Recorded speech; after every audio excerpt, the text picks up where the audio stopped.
All right, my name's Andrew. This is my first video. I'm going to make a couple videos explaining my experiences with addiction, namely with the drug GHB. I'm going to focus mostly on that one because that's the one that I know the most about, and that's the one that I had the worst problem with. And I've noticed that there's only a couple videos up on YouTube regarding this drug and its effects, the dangers of it, the pros, the cons, and some info about its mechanism within the brain and how the addiction forms and things that you can do to help yourself if you get in too deep, if you know what I mean. So GHB, otherwise known as gamma hydroxybutyrate. It's a compound that is created within the body, but the administration of the drug is a liquid form. It is also known as the date rape drug, although I hate that it's been given that name, but unfortunately some of the properties that it carries allow it to be known as that because of the way that it is administered for the use in date rape and rape cases.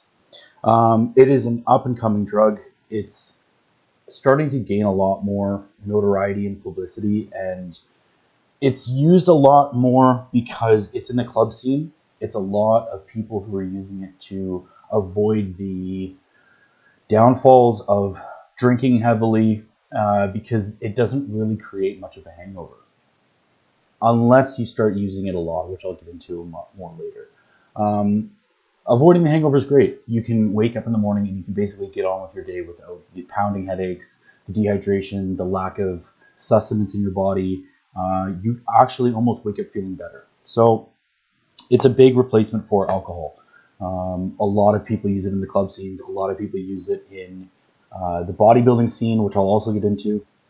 But my addiction became because I was using it in replacement from alcohol. I was noticing that I got really into bodybuilding just coming out of high school, and I would drink with my friends, and I would notice that for the whole weekend after that, I would do nothing.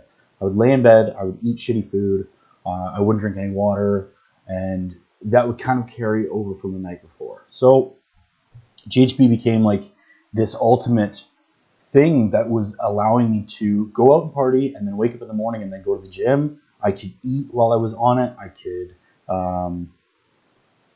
my inhibitions for doing good things was heightened, but also my judgment was completely clouded, and I would end up doing a lot of things I really regretted. So kind of skipping all over the place here, but I'm going to start from the top of my list and work my way down as best I can. So up and coming drug, it's starting to become a lot bigger. People are noticing that more and more people are knowing what it is. I'm currently 6 months sober from it. The treatment center that I'm about to leave actually didn't even have a single case come in here before me for this drug. They never really knew that it was as powerful as it is. But let me tell you, it definitely becomes that. So it's an alcohol replacement for people that are struggling with their drinking problem. Do not replace it with this. It is not something to be replaced with. It's not something that can be taken lightly. If it gets out of hand, it gets really out of hand. So as far as bodybuilding and weight training and fitness goes, some of the pros that I will add about this drug is that the desire to go work out, and you almost get this sense of superhuman abilities. My strength went through the roof. My motivation to go to the gym went through the roof.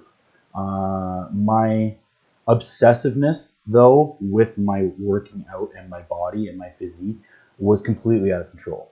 It was all I could think about because I became very neurotic and very egotistical surrounding my workouts, and the drug therefore enhanced that a lot. I'm not really one to have a big ego, but it would definitely create this persona within me that was very much ego driven. I think it's probably the best way to leave it, to make it so understandable that your ego just blows out of proportions. So more about the bodybuilding. So the strength that you gain is insane. Your intensity at the gym is insane. And I was also coupling this with steroid usage as well. So um, I mean, my body did suffer afterwards because your organs are not supposed to take that kind of punishment. Um, my stomach got really sick from all of that use, and my liver value started to decrease. But I mean, you don't notice all of this stuff until it's all over with. So um, bodybuilding, big help with strength, big help with motivation all around, not just in the gym, but just waking up and getting things going and getting things moving is one of the biggest parts of it. So another big quality about it is that it has a lot of really great antidepressant, anti-anxiety effects. I was noticing that I was having some really bad depressive episodes following high school graduation. I didn't really know where I fit in. I didn't really have a very noticeable personality trait that I could distinguish myself. So I didn't really know where I fit in. I didn't know if I was like gonna fit in with the deadbeats and the party goers all the time, or the jocks, or was I popular with the girls? Was I not? I really couldn't find my identity, and this drug really helped me find my identity, or so I thought. Unfortunately, it gives you kind of a false persona of yourself, and you start to accept who you are with the drug in your system as who you actually are. And anybody who knows how substances work, that's not the case. That's just not how the brain chemistry is supposed to work. You're not supposed to develop your sense of self from an outside substance. But on the antidepressant, anti-anxiety effect, it was profound. Like, I noticed that I was always happy. I was always very outgoing. I was very chatty. I was very much like motivated to meet new people, to do new things. I would even go to job interviews when I was loaded, dinners with family. Um, and I mean, it got pretty sad in that regard because the con of that is that it gives you these great antidepressant, anti-anxiety properties, but without it, after a while, you start to notice that you're very timid, you're very shy, you get nervous at like the most basic encounters with anybody. My job suffered, my family life suffered, my relationship life suffered. Everything suffers because, as I said, it creates a false persona. It creates these false characteristics that you can't uphold unless you're using the drug. Thus, creates the addiction. Um, Another thing that I wrote here, this is a big con, is that it ties into what I was just saying. So it basically replaces your moral code. You have terrible impulsivity. Your judgment is completely clouded. You start to make really irrational decisions, and you don't really care who they hurt. And this is because the drug just like much like alcohol, they both work on the GABA receptors within the brain. So it creates a lot of complications with the decision-making process and knowing right and wrong and kind of thinking that you can get away with it. So it causes a lot of issues, if you can imagine. Um, it makes you very much overly confident. And this all ties them together. Like, it makes making decisions for the good and for the bad like split seconds. You don't really have time to think because everything seems like a good idea. And a lot of drugs do that. Alcohol and cocaine do that very much so. Like, you become friends with everybody and everything seems like a good idea until it isn't. Um, and so that's actually, it's a pro at the beginning, but it's something that you really want to learn on yourself. You don't want a drug to make that happen for you, because what are you going to do when you don't have the drug? You're not going to be this overly confident person, and you're going to seem fake to yourself, which is the worst part about it, is that you try to live up to this standard that you've now created for yourself, but that you know that that's not possible, because you know that addiction and using a drug to give you this form of acceptance within yourself, you can't keep doing that unless you are enhanced with this drug. So that's another big part. Another big part is the sexual enhancement. This was a big one for me. I think coming from, as I said, getting out of high school and not really having the acceptance of myself and not being very confident, to be honest.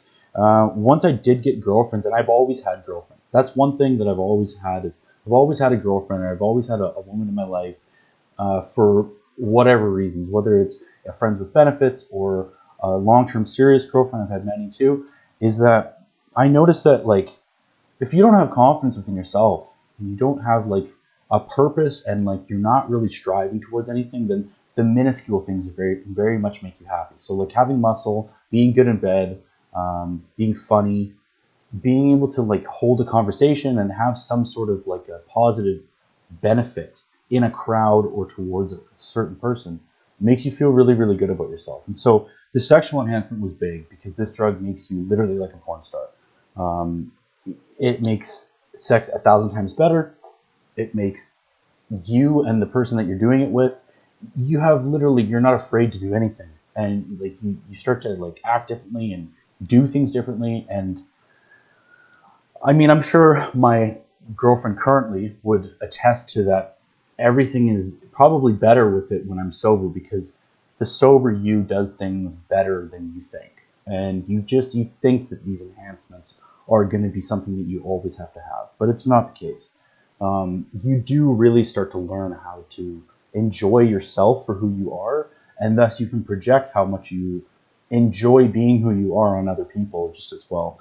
But it does make sex feel incredible, and it also, as I said, it puts that judgment away. So you stop thinking that you're not so good at something, and you start to believe that you're superhuman at it, which has its own consequences.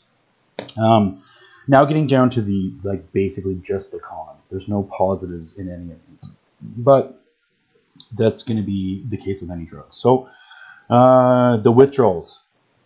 The withdrawals from this drug are, if you watch any movie where anybody goes through drug withdrawals, typically they are opiate withdrawals, heroin withdrawals, and now unfortunately fentanyl is a huge, huge drug, especially where I live, and it's kind of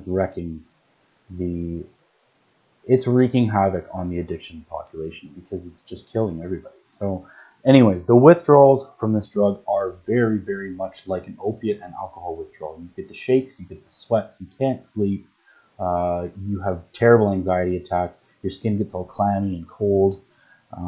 You start to lose, I started getting neuropathy issues, which is loss of feeling in your limbs and your extremities. So like my hands, my feet, my fingers, my toes, my ears, my penis, like everything started to lose all of this sensitivity.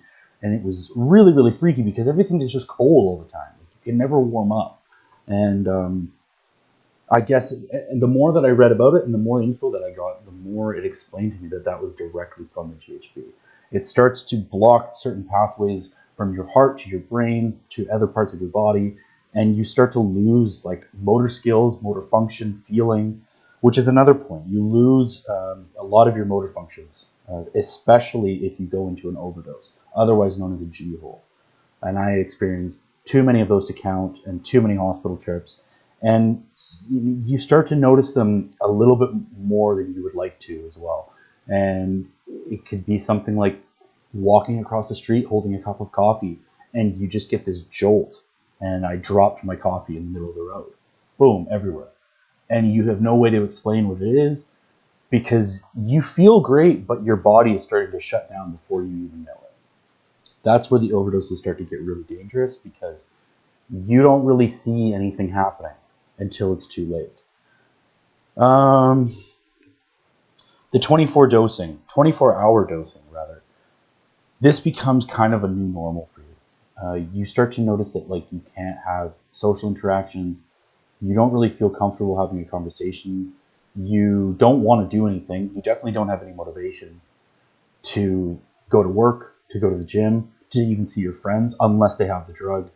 And this becomes something that is, unfortunately, you have to continue dosing because you will go through withdrawal, and it happens pretty quick. No more than a couple of hours. For me, it was, if I wasn't dosing every half an hour to an hour, I was very uncomfortable. And I would usually keep it between every half an hour to an hour so that I could continue to feel good. As this gets further and more detrimental to your health, you start to notice that you can't even go that long, and you don't even feel good anymore. You stop getting like the good highs, like the good positive effects just like disappear, and you just feel like shit. And you're just taking the drug because it's all you know how to do, and it's the only thing that makes you feel somewhat sense of a normal. The addiction that you may or may not fall into, and I pray that you do not, it doesn't affect just you. It affects everyone around you. It affects your family. It affects your spouse, male or female. Um, and it doesn't take sides. It doesn't matter if you're trying to not be addicted or not. If you're going to get it, you're going to get it. And I got it really bad. Now, I've been using GHB on and off probably for 10 years, but it got really bad for me at the end of 2017. So I decided to go into treatment for it, and I had to because my life was completely falling apart around me. I was getting physically injured. I split my head open on a door and lost like a quarter liter of blood. I bashed my face against the countertop in my bathroom and split my whole lip open. I've broken my fingers, like, and this is all just from overdoses from this drug. Like, the loss of motor function means that you cannot stand up. You have no equilibrium, so you're wobbly like crazy all over the place. Um, and it doesn't just stop at that. Like, I know some people that would dose a quarter of what I was doing, and it would happen to them. So I'm a bigger guy, but and I've done this drug a lot, so my tolerance for it went up quite a bit. But it definitely does some big damage to you physically, inside and outside. Like, my skin started getting all messed up, and I started just looking horrible. And that's where my family started to notice. Like, I would act differently around them sometimes, and you're just toxic. Like, the things you do, the things you say, the way that you act, it affects people, the last person that notices it is you, and that's why addiction is so hard to admit. Um, so, as I said, this is my first video, so I'm not expecting this is going to go smoothly. I'm a little nervous. I just wrote down some rough notes.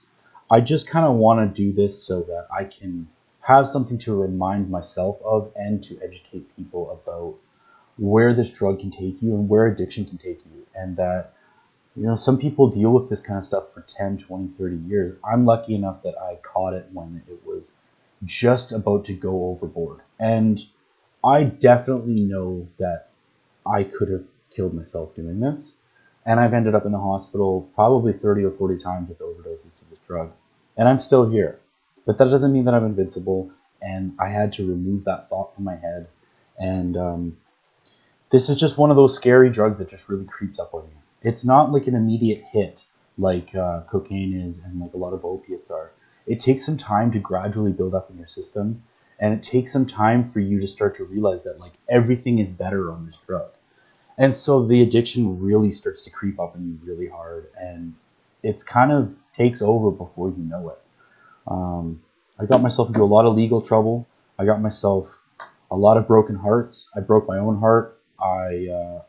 It really does eat you up. So I'm going to make some more videos about this. And I would love to be able to help at least just one person with their addiction issues. And if there's any questions that I can further educate or help anybody with, please just send me a message. I've got a lot more information about this. It's just really hard to piece together a YouTube video when you're nervous, so you kind of just jump all over the place. But I hope that this helps someone, and I'll be back to do some more videos. Thanks for listening, guys. Take care.